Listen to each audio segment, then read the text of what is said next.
Hello team, welcome to another ATP Geopolitics video with myself, Jonathan M.S. Pearce. This is a UK politics, update extra, where I'm just going to have a little ramble through the long weeds of, really the Reform UK party in the UK and their present polling, how they are so popular, but what one needs to worry about with regard to reform.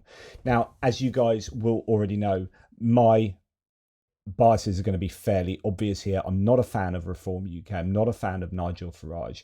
I voted Remain in the EU referendum and so on and so forth. So, okay, whatever. But hopefully what I'm going to say will make sense and it won't be just a massive hit job on reform. These are worries I have with reform, and I'm going to give you some kind of evidence of that, and we'll have a little discussion. And by discussion, I mean it'll be me talking and you guys saying something in the threads.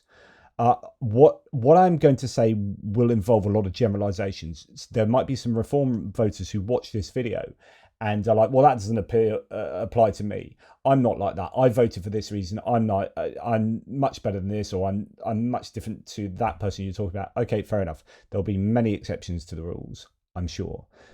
But I'm going to have to speak in some kind of generalizations. I'll try and give you some backing up to that with some data. Okay, so for those who don't know, because I have a lot of international viewers here, just again, very quick history of reform. Started really off with UKIP. That was a UK independence party that was fighting for independence from the EU, and they had Leave as their political movement to leave the EU, and Remain was to stay in. So Leave was the movement that was the on the ground representation of the political party of UKIP, but you had many people who voted Leave who were not in UKIP, but as a political party, they were representing the Eurosceptics of the UK in trying to move away from the sovereignty of or how the EU overreached into UK sovereignty, and also, against free movement of people, such as Eastern Europeans moving into the UK, taking jobs away from sort of British citizens and what have you. So those were the dynamics that were involved in UKIP, and then they were very successful. Farage was very successful in mobilising that vote and winning the referendum. Of course, it wasn't a legally binding referendum, but it kind of became that de facto.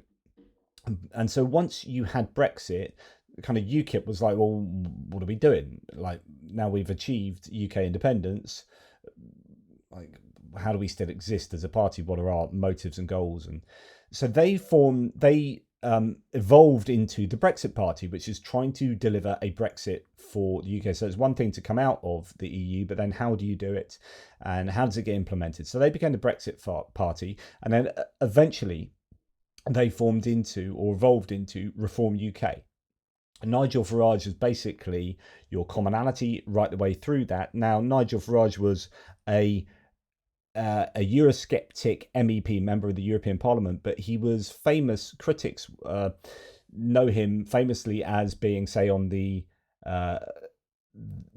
Fisheries Committee in the EU, where he's trying to make laws that are beneficial for British fishermen, right? And I think he turned up for one vote out of 42 or 44 votes. He was also the least. He was the second least out of like 750 MEPs. He had the second worst voting record. So essentially, he appeared to be a little bit lazy and somewhat grifting. And I think that's important to note, because we're going to look at that idea in a little while. So you have this I think, present Reform UK political party that has its history very much involved with leaving the EU. So you have Eurosceptics as your core voting bloc with Reform UK, and with that you're going to bring a lot of anti-immigration sentiment. And I will show you some data to back that up. Because if we look at the last election, the 2024 general election, and we look at data for what the main reasons people voted for Reform UK were, the overwhelming, like 4.5 times the next most popular answer. The biggest answer was to control immigration, and I would argue most of people's secondary answers would have been, or tertiary answers would have been immigration. Immigration features very heavily for Reform UK voters. That is borne out by all the data we have. Here's just one data set that to control immigration was by far and away the most popular reason why people voted for reform. And interestingly, these other ones are important. I did not want to vote Labour or Conservatives. We need a change, it's etc. etc. Now, I agree with their policies or manifesto, 8% on there. That's going to be an important issue for Reform UK going forward, because what is their manifesto? I've said this to you before. They had to attract people from the kind of Leave campaign era, 2016, where the people who voted Leave didn't just come obviously from UKIP. They came from the Conservatives that had more Leave voters than Remain, but still a lot of Remain voters, and Labour, where you had a significant number of Leave voters in Labour as well. So Leave went right across the political spectrum, and particularly on the right, but also on the left as well. So people who were traditionally maybe union voters or union members and Labour voters, a lot of them lived in communities that maybe didn't have that much immigration, migrant populations in them. So it turns out that there's some interesting data correlations. It's very difficult to find out precise causation in voting for Brexit, because you can't know exactly who voted. That data is withheld. We don't know who voted for what, because it's effectively a secret ballot, right? You vote for something, and then you can't be followed up. You can't be hunted down for who you voted for. So that data is not available. What you can do is find out regions that voted, or districts that voted for certain parties or movements, and then find out the demographics of those regions, and then try and draw some conclusions. So it turns out that Brexit and also Reform UK have a lot more success in areas with lower education and lower immigration as well. So that was an interesting thing with regard to Brexit. So what you had is quite a lot of working class Labour voters who ended up voting for Brexit, right? So why that's important now for Reform is the Reform have to make a manifesto whereby they're taking into account they've got kind of left-wing working class people from Labour, but then Eurosceptics from the Conservatives, and those demographics are going to be sometimes quite different. And then so on and so forth. You might have some businessmen who are doing it for kind of tax reasons or whatever. So that they've got an interesting umbrella of people, so that making a manifesto for them becomes quite tricky, because it's quite a broad church, and they will want to hold on to some quite popular kind of traditionally left-wing economic things, like maybe nationalisation of the railways or something like that. I don't know. And then the right-wing things to do with low tax for the rich and anti-immigration. And so it's going to be a problem for them going forward to maintain a really coherent sense of what they want the country to look like outside of immigration. And the problem is, I think that Reform UK are very obviously an anti-immigration party, but they need to be more than that if they're going to get elected. Now, when we're looking at the present polls at the moment, they are now, I mean, it's incredible, but they are now the single most popular party by quite a margin.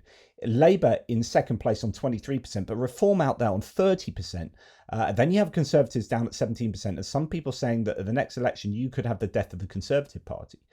So when we have the next election in 2028 or 9, the Conservatives could be destroyed by Reform, but it depends how Reform do.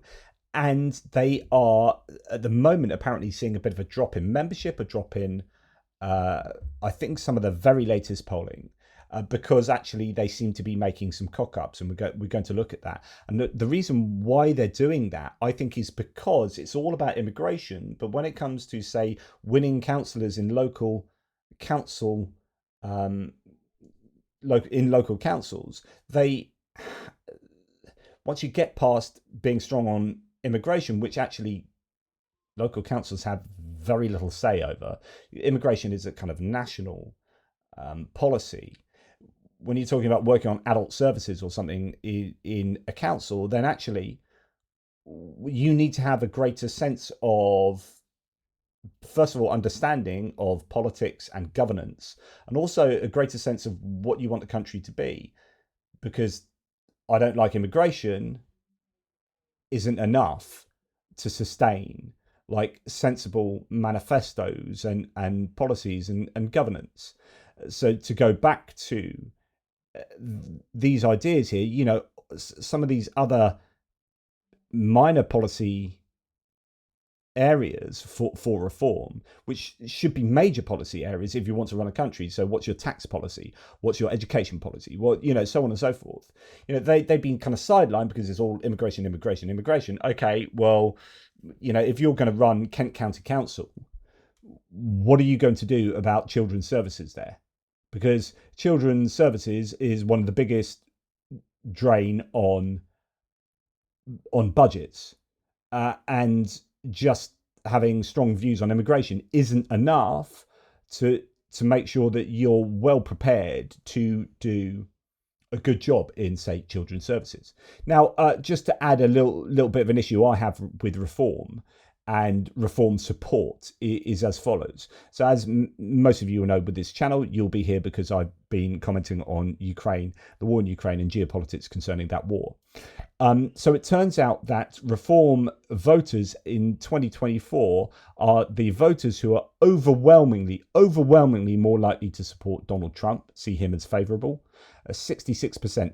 That's almost, well, we're getting on to well over double the next party, which is Conservative Party, and that's almost 10 times Lib Dems, and sort of 9 times the Labour voters, or no, 6 times the Labour voters and whatnot. So, you know, you have a situation where reform voters are much more favourable to Donald Trump, but also much more favourable to Vladimir Putin, and they're the least favourable to Zelensky, by a wide margin for Zelensky, by the way. So they are sitting in an information space, and we're going to talk about the information space at the end of the video. They are sitting in an information space where they are much more susceptible to MAGA American claims and ecosystems, I think.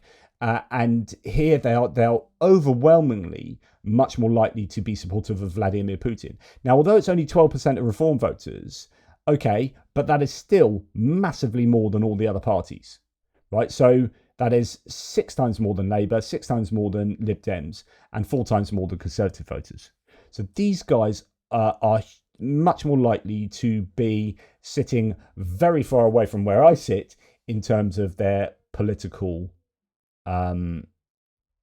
predilections. Okay, so there is that is an issue I have, and as I say, information ecosystems is something we'll talk about in a bit. Then you've got Nigel Farage himself, who's this commonality between all those iterations of what is now the Reform UK party. He is also I think he's just a massive grifter, and it's all about him. I think I had an argument with someone on my thread some time back because I made the claim that Reform UK are basically MAGA exported to the UK, imported by Nigel Farage. And someone who's a Reform voter saying, no, that's absolute rubbish. You don't know what you're talking about. I was like, Nigel Farage has just been campaigning for Donald Trump. He only came over to be an MP last minute. Because he was spending all his time campaigning for Trump on his MAGA circuit at the rallies wearing, well, he ended up then getting voted in as an MP in Clacton and then going back to the United States wearing a teal coloured MAGA cap, so Reform MAGA cap, Make America Great Again. He was wearing that with the Reform UK colours, and he's been advocating every policy of Trump's, as he does all the time, and he's now trying to import DOGE. Like, Reform UK are MAGA UK style, and that is a problem for Reform, because MAGA isn't as popular in the UK as it is over in the United States. Now, you might attract some people with that kind of DOGE rhetoric, and we'll get into DOGE in a second. But I think you're going to struggle to attract the core of Labour, Lib Dem, and Conservative vote. I can tell you, my dad is he is a Conservative voter. He probably would never vote Reform because he's like too old now to consider Reform.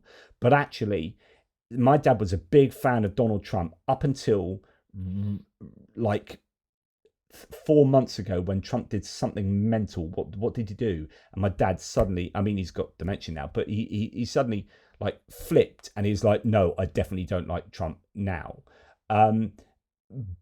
But other than that, like my partner's parents are both massive Conservative, now probably Reform voters, but they don't actually. Interestingly, he's not a massive fan of Nigel Farage because of connections to Russia. That could be my influence there.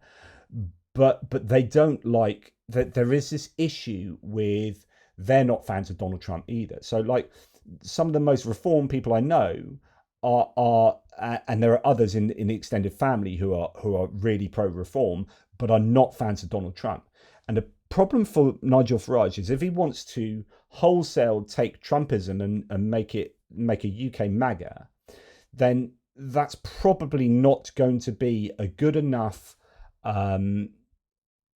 plan to get you over the line, to get you into government. So what Reform need to do is, obviously they need to be the biggest.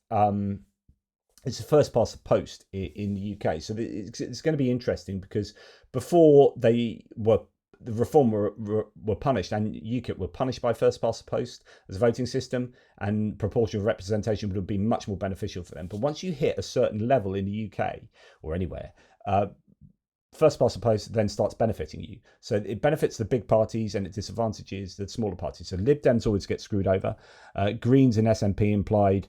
Actually, SNP do well from first past the post, because they're past that margin in Scotland. The reason why they're only 2% there is because they're 2% of a national vote. But up in Scotland, that's very different, where there's only 5 million odd people up in Scotland, but they have something like 56,000 people votes per MP up there, which is like, yeah, they do really well out of first past the post, SNP. So you need to get to that critical mass, and now Reform are there. Arguably, first past the post might benefit them, but it's going to be really interesting to see whether they've got enough to get across the line in so many places where Donald Trump is just generally not popular, and MAGA is not popular. And you will unite people against Reform. There will be a lot of distaste if they go full on down the MAGA route.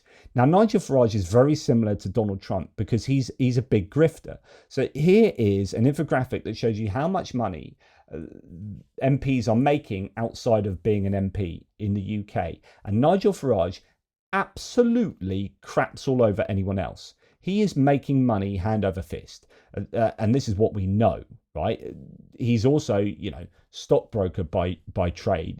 There's probably an awful lot more money that is swirling around Nigel Farage's bank accounts than we're remotely aware of. In fact, so talking about how, have I got that here? Yeah, I'm going to come on to speak to this now, but then go back to that. So here's an example of how we might not know how much money this guy has. He just said recently in an interview was it on GB News? Yes. He just said, because he's so pro fishing, right? And there was this EU deal that was just done with the Labour government and the EU. And he came out absolutely slagging off, but couldn't be bothered to turn up to, he went on holiday instead of turning up to Parliament to debate this all in Parliament after the deal was done. But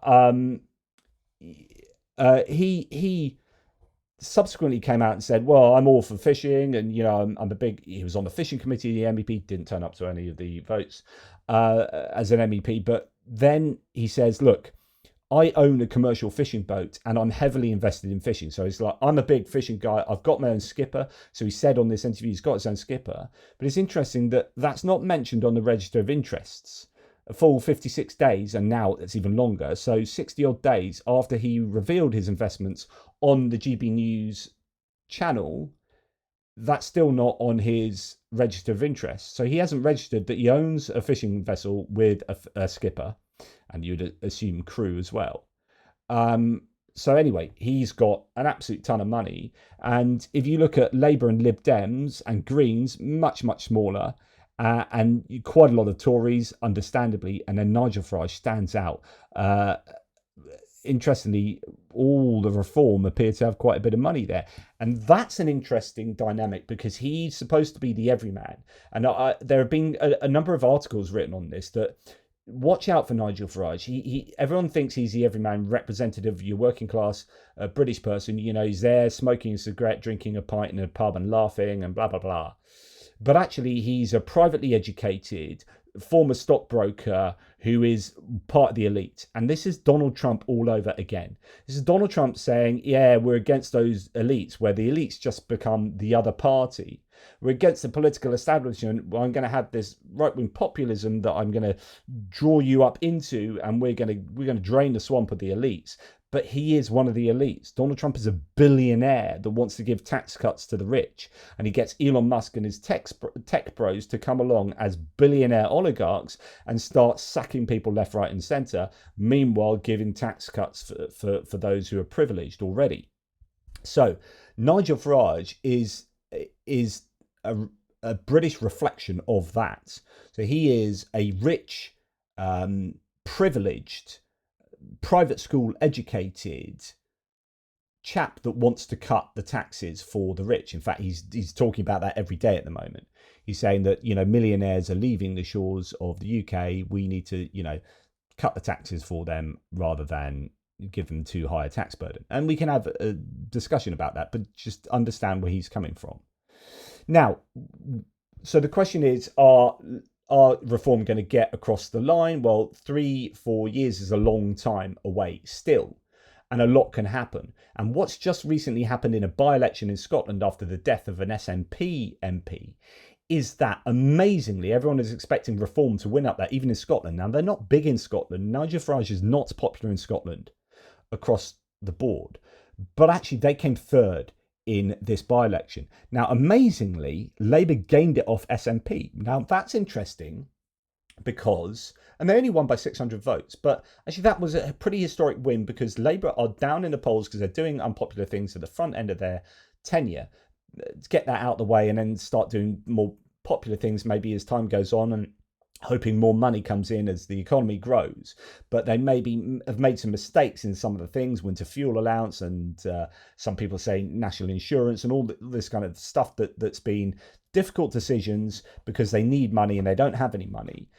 And then you go and win this by-election in Scotland. But more people seem to be talking, or at least the media, and this is where Reform are just so lucky. The media are on their side, just like Donald Trump, because Farage is newsworthy. People think that he is charismatic and says crazy stuff, and that he's always owning the news cycles. So the news cycle wasn't about Labour winning, taking it off the SNP, but it was about Reform coming third. And they got more news coverage with Reform coming third than Labour winning. So the by-election was held, and Labour 8,559, SNP 7,957, and Reform 7,088. So it looks like Reform split some of the SNP votes there even. I mean, I would love to know the breakdown, the demographic breakdown of what happened there and what the previous, whether Reform just took all of the Scottish Conservatives in that area and then took some of SNP and some of Labour. Just it is an interesting result that needs to be looked at, that's for sure. But they did come third. Turnout was low, 44% for that was a general election. That would have been sort of 60 something percent, maybe. But it would be interesting to see what why people voted reform and the further breakdown of those stats. Okay, so my position is going to be essentially that Reform UK are so focused on immigration that actually they're going to struggle doing everything else. Like I said earlier, having a sensible manifesto that appeals to a really broad church, and that's difficult. And they need to show that they're not just one trick ponies, and that they do have other strings to their bow, and they can govern successfully and maturely on behalf of a diverse electorate, possibly. But also, we live in, I say diverse electorate, are they going to attract the Muslim vote, immigrant votes, like Eastern European votes, and so on and so forth? We live in a diverse country, and whether you like it or not, those people are there to stay. And if you want to get in, you need to appeal to, this is why everyone always goes to the centre when elections come along, because traditionally they used to, because it used to be, well, these guys over here are going to vote for us for sure, those guys over there are definitely going to vote for them, but we can fight over these swing voters in the middle. Now, in a pluralistic voting landscape, that becomes more challenging, because now Reform have split. In the UK, Reform have split the right vote for the first time ever. The Conservative vote is now split, and the left has always been split like 3 to 5 ways. You've got Lib Dems, centre left, Labour left, Greens further to the left, Plaid Cymru and SNP in those parts of the country, sort of centre left, and it becomes very difficult for say Labour to assume that they're going to hold on to the far left, because actually there are other parties there that can nick those votes. So they're now worried about the centre, and they're worried about everywhere. So the path for Reform might be to merge with the Conservatives, or to just screw the Conservatives over and hope that they can become the new Conservative. It's like MAGA and Reagan republicanism. That is what's going on in the UK, as well as it is in the US, except in the UK, there are two parties now to vie for those voters, whereas in the US, you've just got the Republican Party, and you've got Musk talking about a third party, but you don't have it. And so people are stuck in this two-party system in the US, where they're not feeling like they're represented by either party, because everyone is lumped into either one party or the other. And that's just really not representative. So then you had a new MP who won a by-election, a Reform MP, because, again, this shows how I think politically immature Reform are, is that they had a big argument. There's only 5 MPs that were voted in, same as the Green Party, but no one in the news talks about the Green Party. It's always about Reform, so there's a media bias in favour of Reform. Green Party have more councillors across the UK than Reform, but everyone talks about Reform and not Green. In fact, they talk about getting rid of Green issues because Reform are dictating the narrative. So you had a chap called Rupert Lowe, used to own Southampton Football Club, or run Southampton Football Club. But I'm a Pompey fan, right? But Rupert Lowe was kind of kicked out. There's a big kind of legal issue going on. So even with, you've only got 5 MPs, right? And you can't even keep them in line. So Rupert Lowe went. Then they had a by-election, and they got, is it Sarah Potchinin, who is not a big fan of her at all. But she just recently made a question about banning the burqas in the House of Commons, banning a burqa. Now, I think that's a perfectly acceptable discussion to be having, but it got picked up as being like highly controversial and very divisive. And the chairman of Reform UK is a chap called Zia Yusuf, or at least he was, and he's putting an awful lot of money to Reform, but he's a Muslim. And you might say, well, that's interesting because Reform seems to be so anti-immigration. But actually, when you look at, say, Islam, it is almost certainly the case that the more religiously fundamental you are, the more conservative you are. And so you have this really weird situation where people who are immigrants into a country often get associated with the left wing. It happens in the US with the Democrats, and you've got Latino voters often get associated with the Democrats because they're much more supportive of oppressed minorities and migrants and whatnot. But from your actual personal belief system and moral norms, these people are probably more likely. So the Latinos, with the Catholic Latinos, are more likely to be conservative Christians, right? And Muslims coming in very often are going to be conservative Muslims whose faith will dictate quite a strict moral code, which is much more likely to be conservative, much more likely to be a right-wing social positioning. So actually, you end up having Labour, a lot of Muslims in the Labour demographic, but you could argue that their more natural home should be Conservatives, but there's this historical cultural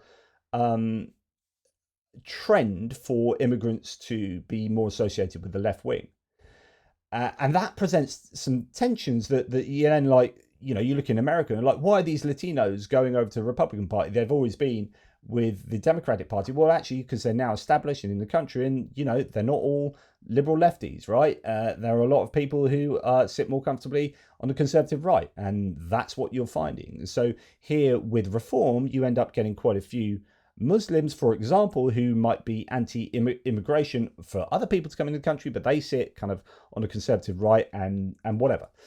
Now, Zia Yusuf here quit because there was loads of racist abuse going along the lines of, so he wasn't a fan of her asking the burqa question, and he got a load of abuse, and then he quit as chairman to Reform. But then he rejoined 2 days later, and this kind of shows you the chaos that's going in, and I think the political naivety of the party, but also the struggle for a party that mainly concerns itself with immigration and cultural issues like woke. It's woke and immigration. That's what these guys are focused on. So then when that comes into tension with someone that's kind of more concerned with some of these bigger ideas that Reform could be, he gets taken down by people who are anti-immigrant and anti-woke, and he gets attacked because he wasn't a fan of the burqa question. So he walks away, but then comes back. I don't know whether Nigel Farage convinced him to come back, and he's now in charge of DOGE, right? So this shows you that Reform are really MAGA 2.0. Now, the person that replaced him as a chairman for Reform is this guy called David Bull. Now, David Bull, you can see here, is clearly pro-Trump. He's wearing the ear cover, as people did in MAGA, who were trying to show deference to their great leader, Donald Trump, who, that kid tried to assassinate him, shot at him, and it clipped his ear, and his ear was bleeding, and he had that pad on for a week or so, and loads of people in MAGA started wearing that, and here we've got David Bull wearing it. So he's the guy that is now chairman of Reform UK. So you can see there is this kind of, we want to be MAGA, but in the UK. What's interesting about David Bull is it's not quite so clear cut as that, because if you look at his past, he used to slag off Donald Trump when he didn't have to be pro Donald Trump. So in his earlier career on Talk TV, he had branded Donald Trump as a source of hate and a fool. And you can see lots of, Hillary Clinton belongs in the White House, Donald Trump belongs on my show, he said. So, he's not a fan, or used to not be a fan of Donald Trump, but now he's chairman, and now he became associated with the Reform Party, Reform UK. He's like, oh, I need to show my deference to Trump.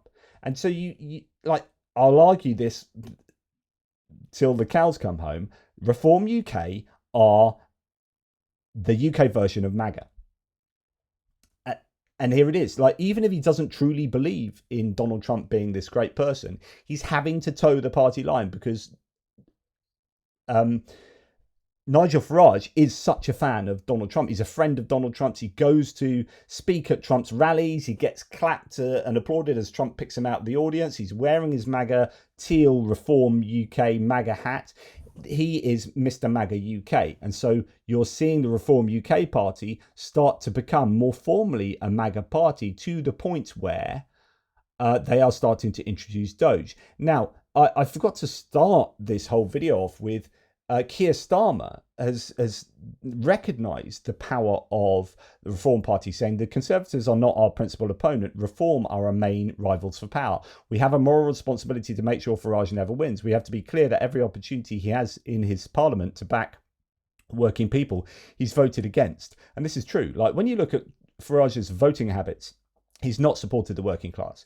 It's exactly like Donald Trump, which is win the vote of the working class, but actually, when you have power, do almost nothing to support the working class. And they forgive you that because they love you so much as a human, as a kind of as an identity. This is Trump I'm talking about, that when you start making tax cuts for the rich and slashing Medicare, they're still fine with it. And they'll only go against you when they lose their jobs or, things become too expensive for them. But even then, like I was watching a video interview of a guy who lost his job directly as what Donald Trump had done. And he's still like, I still love Donald Trump. And you're like, well, okay, you're biting off your nose to spite your face here. So these guys have the power to be able to command the vote of people who, if they vote for you, it's not in their best interest.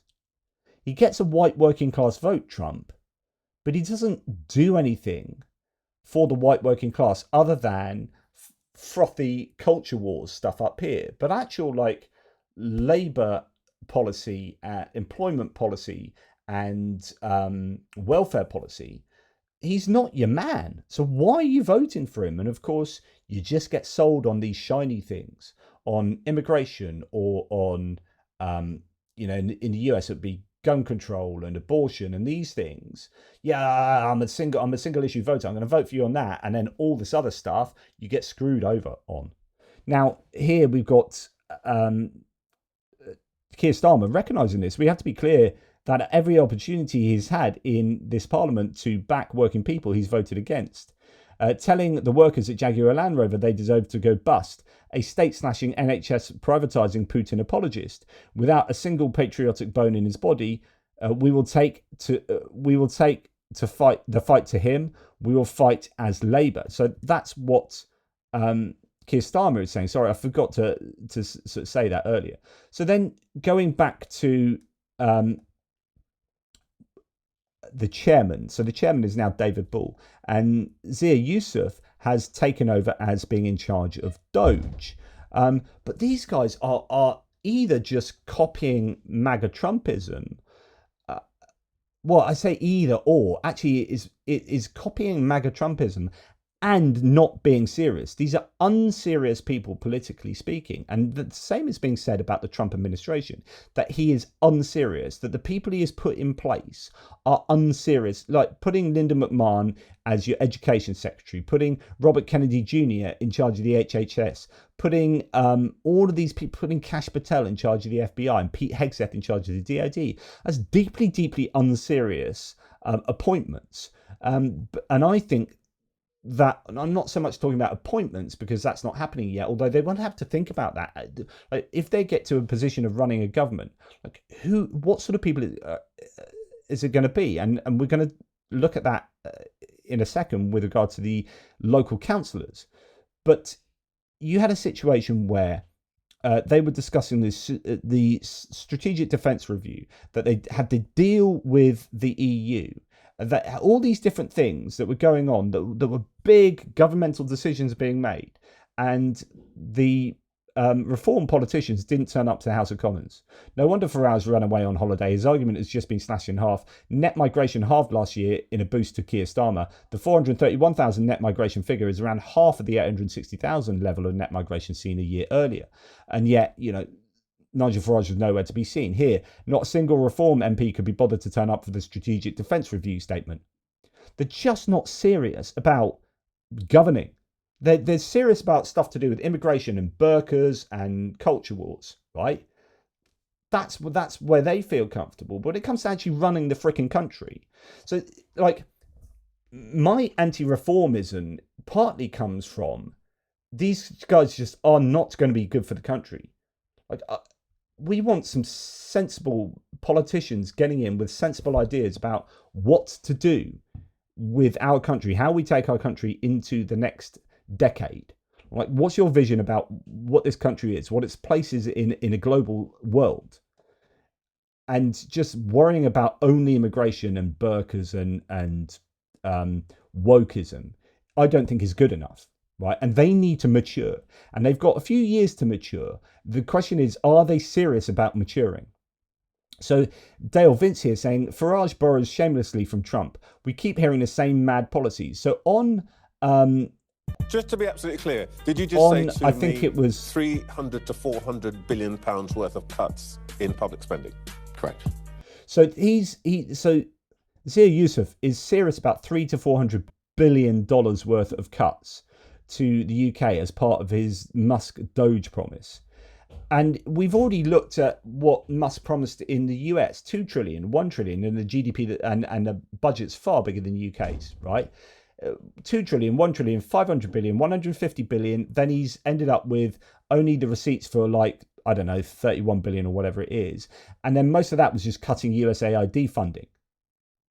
That was in the US, where you've got way more of a bigger budget. And now we've got Yusuf here saying we can cut 300 to 400 billion pounds, which is even more than dollars, in the UK. No, you can't. But again, trying to sell his electorate with a lie, and I think that is unfortunately something that's also been imported from Maga Trumpism, which is the propensity to just lie to the electorate's face. So anyway, they started off this DOGE group in Kent County Council, which they took control of, a local county council, Kent on the southeast of the UK, the bit closest to France. Reform created their own version of DOGE, Department of Government Efficiency, with Brexit fanatic Aaron Banks as an advisor. Basically, the aim of DOGE is to destroy public services for the weakest and most infirm, to release finances to enrich the most powerful. That's a critic's look at it, but actually I'd say that's probably what they want to do, because that's the intention from DOGE in the US. Strip out Medicaid, strip out SNAP, so, you know, the provision for your most vulnerable in society, and then do that so you can give tax cuts to the rich. Well, show me reform that it's any different here. Anyway, 2 out of these 5 had quit within just a few days. One of them was Yusuf himself, but actually that he did this as chairman. He's now come back as being in charge of DOGE, so you can say he's even more dodgy. But anyway, that was Kent County Council, and the guy you see in the background, this young chap here, and it's just like those guys that were brought in, those DOGE workers that were, you know, the 20-year-olds that were brought in to gut these departments and make these swinging cuts and changes, who were like woefully inadequately I think experienced to do anything like that. This young guy, this is Nathaniel Fried, is leading Reform DOGE. He will go into local councils and make judgments on how billions of taxpayers' money should be spent. He's been involved in 7 different companies, 3 have been dissolved, 1 not traded, 1 no accounts are filed, and 1 has no capital. So is he experienced to do that? But again, seems to be like take a leaf out of the Trump book here. But anyway, Yusuf resigned, and then National Fried was gone. Reform's DOGE experiment in Kent lasted 5 days. Fried leaves saying, I have a huge amount of respect for the work that the councils are doing to save taxpayer money and reduce wastage. So in other words, I presume he thinks they're already doing that. Reform launches DOGE council unit there, and 2 of them already gone. But obviously Yusuf is back. Right. And then we get to this point where, well, this is what the Trump administration does, which is lie or take responsibility for things that you didn't do. So we've had Trump changing signs on infrastructure stuff that was Biden stuff, and then put his name on it as if he did it and it was Biden stuff. And we've got him saying, hey, we are having all these car facilities opening, manufacturing facilities. And actually that happened under Biden, but he's taking responsibility for it. So we have the Reform UK here, Weston-super-Mare branch, saying the DOGE team has found waste in Kent Council.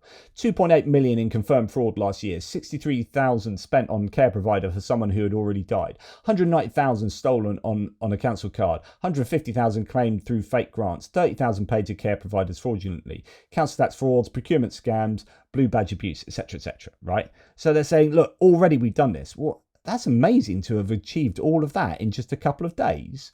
Wow. So it turns out that it's total crap. DOGE have done nothing. The fraud and error was published in the media in Kent in May 2024. So all of this stuff was things that are already been found out, and cuts and abuse that they've already publicly highlighted.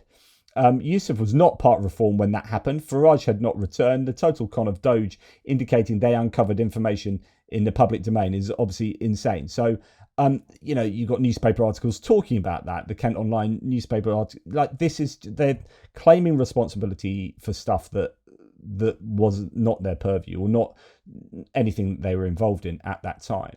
And in fact, Kent County Council is a council we're going to look at a little bit. Here is someone phoning in from Kent County Council saying how freaking disastrous it is. I just think if anyone would like to know what their future government was like, they should come down to Kent and see that Kent County Council is on the verge of imploding. It's just stopped. Really? They've got 50 out of the 56 new councillors, only 5 have ever been near a council before.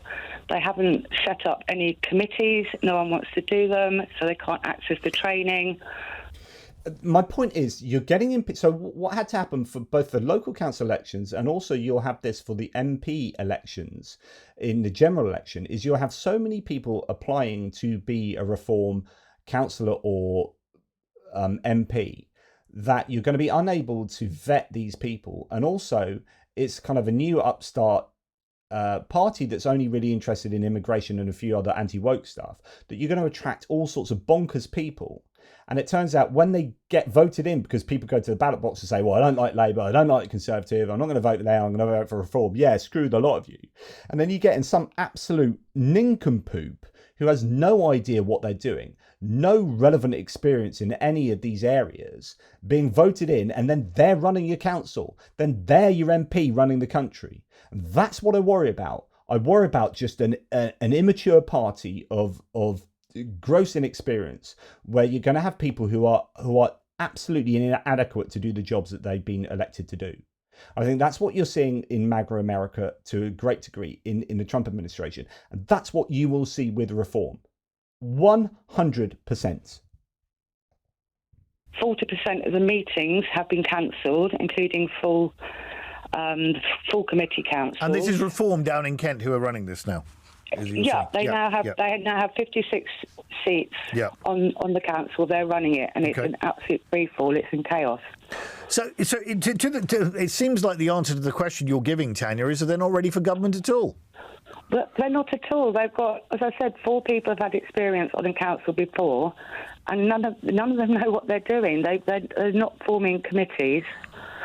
And so they're not getting any training for it. Mr. Yusuf was in County Hall last week swanning around, putting his DOGE on everybody. Mm-hmm. And then we're not surprised he had to have lie down. If you saw the Kent County Council books, it's been run into the ground by the Tories for the last 15 years. No, DOGE is going to fix that. So, it's got no money. Tories are running into ground. Reform come and take over. They're going to make all these swinging cuts. Yusuf comes along to claim it's all going to be DOGE, and none of these people have got any experience in running a council, to the point where you're now getting these articles coming out, Byline Times here, saying Reform-led Kent Council cancels swathes of meetings amid claims they don't know what they're doing. And then it sort of goes through all the details there, all the cancelled meetings and whatnot. You've got the Byline Times here, reaction by Barely Politics, saying almost like Reform isn't a real political party but a performative cosplay group that accidentally got elected and now can't find the governing tab on the Excel sheet. That's really how I see it. Now, they could change, right? And they could attract people over from, I think what they'll end up doing is attracting a lot of Conservative Party members who will jump the ship, or not members, but politicians and councillors. You'll get a lot of Conservative councillors who jump ship and join Reform, and they'll probably get their expertise by draining the Conservative Party, I think, over the next few years, unless they merge. Now, Reform UK councils in a shambles as newly elected councillors fail to show up. So Reform UK gained control of 9 councils and minority control of 3 more in May's local elections. But opposition councillors claim the party's organisation and productivity have been a shambles since. Across the 12 reform-controlled councils, 33 meetings have been cancelled or postponed in the first 9 weeks of the election, and at least 21 reform councillors have missed their first meetings. In Kent, 9 out of the 22 scheduled meetings have been cancelled since the election, including legally required meetings like the Governance and Audit Committee. An opposition councillor in Kent, Richard Lehman, said the cancellations were shocking and questioned Reform's ability to lead a council, while Sam Smith, leader of the Conservatives in Nottinghamshire, called the start shambolic.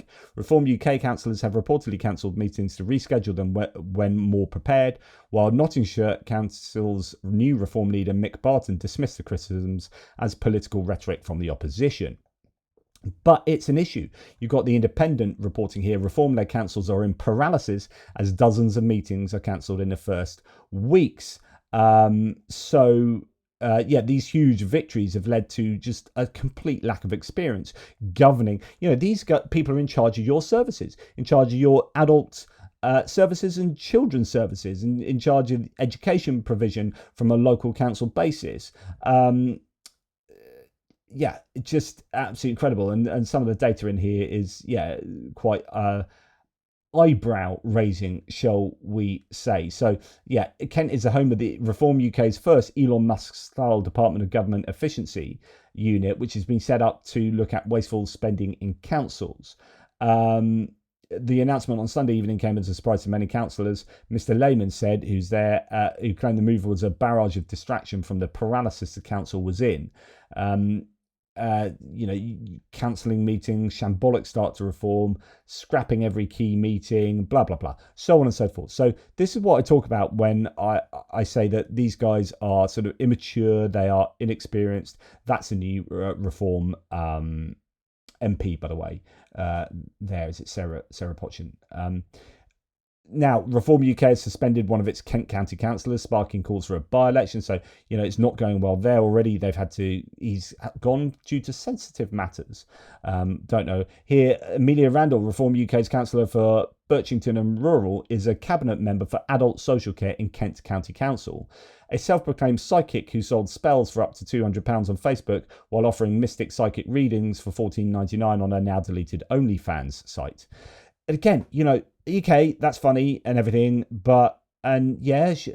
she could be just as, I don't know, maybe experienced in running a council as the next person. I don't know. I think that Reform are attracting deeply unserious political people. And I reported on this previously, but you've got a 19-year-old and a 22-year-old heading up social services for children's services when they're still barely out their nappies themselves.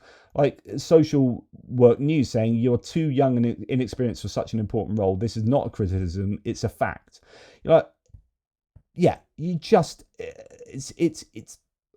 I've just find Reform are in a position where they would take on anyone to run as local councillors, and then they accidentally got loads of them voted in, and now they've got a bunch of people who are deeply unserious and deeply unqualified for the roles that they've been elected to.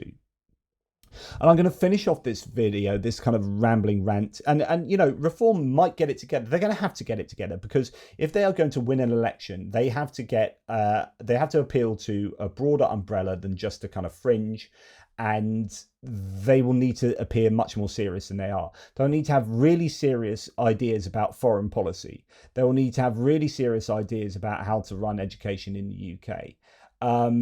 And if some of those people they've attracted from Leave are traditional left-wing, kind of pro-council, centralised government type people, then you're going to have an issue if you're, as Reform, completely against that, which is what Nigel Farage is. Like, he wants to privatise the NHS. Well, actually, most of the people who are in Reform are going to be intuitively against that. So Farage is going to have an issue keeping this rabble together, and also communicating to the electorate that actually he can run things. Okay, he already lost an MP, 1 out of 5, got another one in, who won by 6 votes, by the way. and then lost his chairman, then got his chairman back in as DOGE, then appears to be taking on everything from Trump, and then having these disastrous council setups. And he needs to communicate to the voting public that he's your man, that he can run successfully, and the party can run successfully to be in charge of the entire country, to hold the purse strings for Great Britain, for United Kingdom. And I think that's a real challenge for him. Now, I'm going to leave you with this thread from Elliot Higgins from Bellingcat, which is really interesting. So when we look at the United States, you've got NPR, maybe PBS, NPR, as kind of a state media entity who do serious kind of journalism, but with a very limited budget. But really, you're talking about Fox News as a propaganda arm for Trump and the Republican Party, and to a slightly lesser extent, MSNBC as a propaganda arm for corporate Democrats. Not really. There's no representation in the United States for your progressive left, really. Your Bernie Sanders, AOC left. You have to go online for that, like TYT and Minority Report and so on and so forth, and to a degree Brian Tyler Cohen and whatnot. But in the established media, mainstream media in America, it is very much that you had infotainment and partisan news, and you don't have that in the UK. And our news stations have to adhere to publishing guidelines, and the BBC has a charter, and it can't just spread misinformation and disinformation. It just can't do it. And as a result, we've got quite a stable information ecosystem here. But we've also got people moving away from that and getting all their information online, and you just sit in your ecosystem and never watch BBC News or Sky News or whatever. So there is a challenge to the status quo there. Now, I know some of you will be like hating the BBC because you've learned to hate the BBC for whatever reason. Maybe there's, I don't know, too many gay people on EastEnders or whatever. I don't know. There will be woke things that you'll look at and go, I don't like the BBC because of that. But actually, when you look at their political reporting, it's fairly centrist and quite vacuous, but it's also kind of quite fact-driven rather than, and we can argue about actually interesting things to do with Gaza and Israel, which I think is controversial for the BBC, but leave that one aside.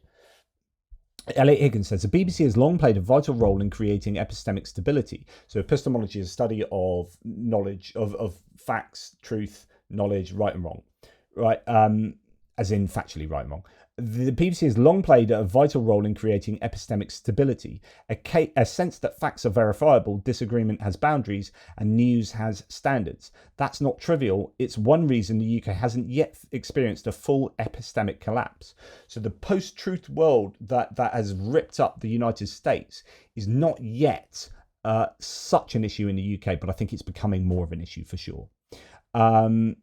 So this is in answer to an MP who said, we have the answer in the UK, the BBC. Give them enough funding to dominate each new channel, as it appears, just as they did in turn with radio, TV, news websites, breaking news alerts and podcast streaming, whilst upholding their never perfect but pretty bloody good impartiality standards. So someone like advocating for the BBC there, Elliot Higgins, they have long played a role in epistemic stability, but the BBC's success came from operating in a world where it shaped the media environment, not just participated in it. In a platform age, no broadcaster, no matter how principled, controls the terrain. They're just one voice in the algorithmic swarm, and this is the issue.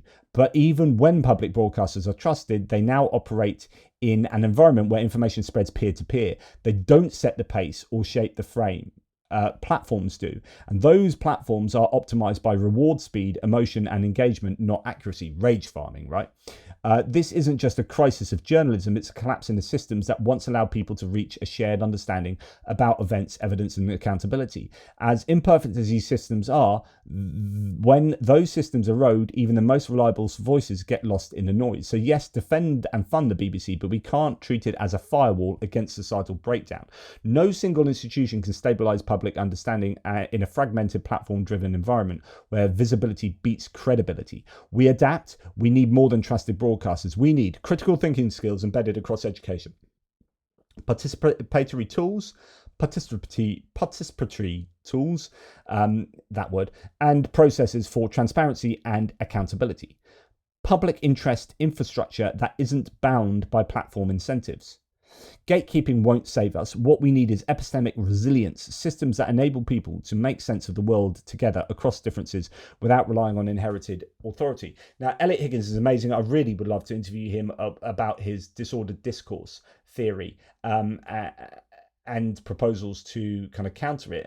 And what he's saying is right here, that we can't rely on the BBC and Sky News to be responsible broadcasters that don't feed us disinformation, because people are getting their information from all sorts of places now and they can bypass those. And I think Reform UK know that. They're looking at how Maga works so well in the US by ecosystems that don't allow people to challenge those ideas that they're fed. You just exist in that ecosystem. You're fed by the algorithm a diet that reinforces and reinforces and reinforces.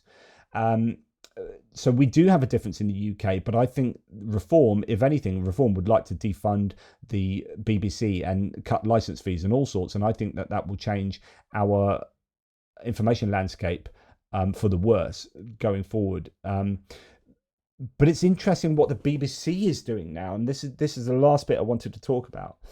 So the BBC is adjusting output to win back Reform voters, while ex-Tory spin doctor Gibbs sits on its board. So the situation with the BBC is under the 14 years of the Conservative government, they put Conservative and anti-BBC people broadly in the BBC on its board that sits there controlling it. But the BBC knows that if it panders to the left, like Labour will always advocate for the BBC, so they don't have a problem with Labour. But if they pander to the left, the right will get in and they will gut the BBC. So the BBC has more motivation to pander to the right. So they pander to Reform loads. Nigel Farage used to claim that the BBC has such a left bias, but he's got the most appearances on Question Time, the political question show that is the flagship political program for the BBC. He's been on there something like 40 times or whatever it is, more than anyone else. Reform had fewer MPs than the Green Party, and the Green Party didn't feature on Question Time nearly as much. Reform presently have fewer local councillors than the Green Party. They have the same amount of MPs as the Green Party. How much coverage does the Green Party get on the BBC compared to Reform? Reform are all over the BBC at the moment, and people are starting to realise this, and it looks like it's by design. So the BBC is adjusting output to win back Reform voters because they're worried that everyone's becoming anti-woke and attacking the BBC for their programming and the drama and including gay people and black people and whatever. And they're saying that's all woke, and then it's affecting the BBC's popularity as they see it. So they're adjusting to win back those Reform voters by featuring Reform all the time, or some of those cultural issues. That's not impartiality, it's political interference, says this person. Bending over for Farage torches what's left of the BBC's credibility. And the Byline Times have written a piece on this. BBC bosses draw up plans to win over Reform voters by changing news and drama outputs. It says here, the Director General Tim Davie and other executives discuss altering BBC story selection in order to secure the trust of supporters of Nigel Farage's party. And then you've got people like Alistair Campbell and others talking about how the BBC is just platforming continually Reform. So we've got, the BBC platform Farage and Reform incessantly. They ignore larger parties that have more MPs. Gibbs swings BBC further to the right. He, quote, was identified by former BBC Newsnight presenter Emily Maitlis in 2022 as an, quote, active agent of the Conservative Party, and also drew controversy for his role at the Reform supporting GB News. And then you've got... there was one, Alistair Campbell, saying the Reform takeover of the BBC continues apace. Sorry, BBC Radio 4 Today programme, but it's now becoming embarrassing. And they just get every news cycle, you have a Reform person commenting on stories and giving their political opinion. And you don't have a Green Party, you don't even have as many Lib Dems, who've got way more MPs than Reform, so on and so forth. So, there's a lot of kickback against the BBC. Now, this is one. Welcome to the BBC. Reform UK, Reform UK, Reform UK. Why Reform are the Hamilton by-election winners despite coming third? Reform UK, Reform UK, Reform UK. We love Nigel. And that's kind of how people are looking at it. And you can go and look at the BBC website and see the amount of Reform UK stories on there. Okay. My larger point is that they have the messaging advantage, the platform advantage, and they are better actually, and this is, props to Reform, at using things like TikTok. So the elections last year, the general election, Reform were all over TikTok, and they did really well, and they got loads of young votes as a result of being social media engaged. More than the establishment party. So, I worry going forward that they can use populist rhetoric and culture wars talking points and just focusing on immigration to get into power in 2028 and 2029, whenever it will be.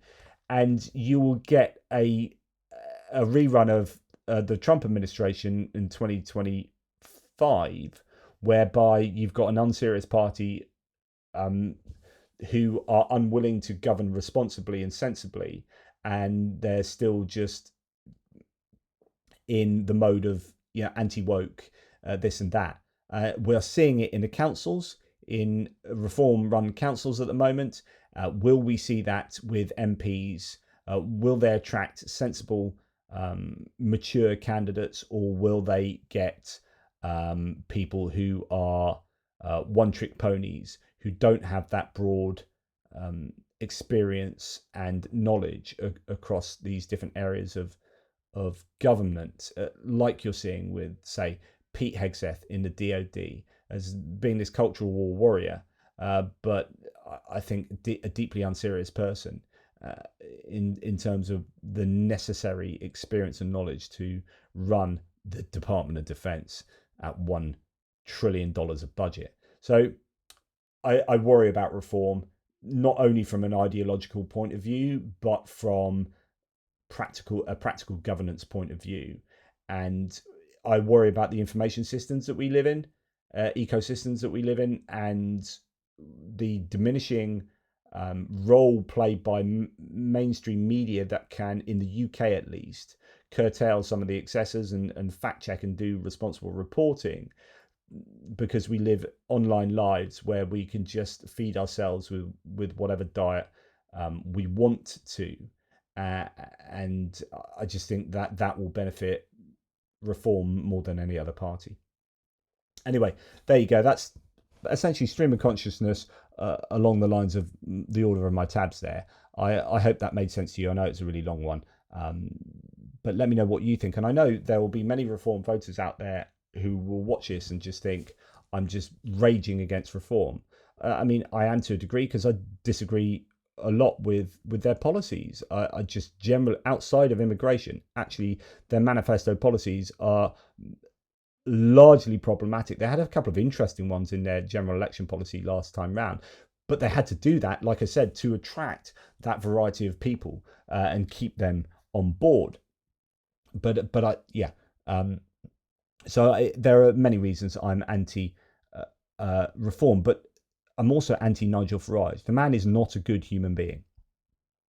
He's a grifter, and he is not a serious politician. And look at his voting record, and look at his voting record as in what he voted for when he has voted in the UK Parliament, but also as an MEP in Europe, and his voting record when he could be bothered to turn up. He's not a serious politician. There are memes about him being missing from Clacton. So these things are all over the place. So the search for Nigel Farage in Clacton entered its 329th day. He just hasn't turned up. He doesn't go to his surgeries. Like, he's supposed to be representing them, but he goes to America. He goes to America more than he goes to Clacton, and tries to do things for his voters there. Congratulations to the man of the people, Nigel Farage, MP, Reform Party Limited. And again, that Reform Party is not a political party. It's a private entity that he owns. Top earning MP, on course for over 1 million with his 10 jobs plus MP salary. Top earner MP, not been to Clacton in his constituency yet though. And then another one here, loving the new postcards in Clacton, Nigel Farage is unlikely to see them as he rarely visits, so please give them a share.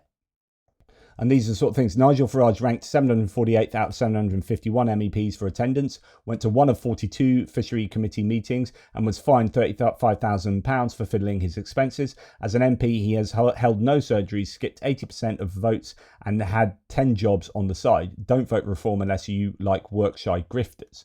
And the idea that, let's not vote, let's keep the immigrants out, we want hard-working British people. Well, I guess you could say he's hard-working, but not for his constituents. He's hardworking for all the grift on the side. And so this is what you get. Clacton Seafront, working class person here, boats in the back, and he's sitting on a pile of gold, sort of laughing and pointing at people.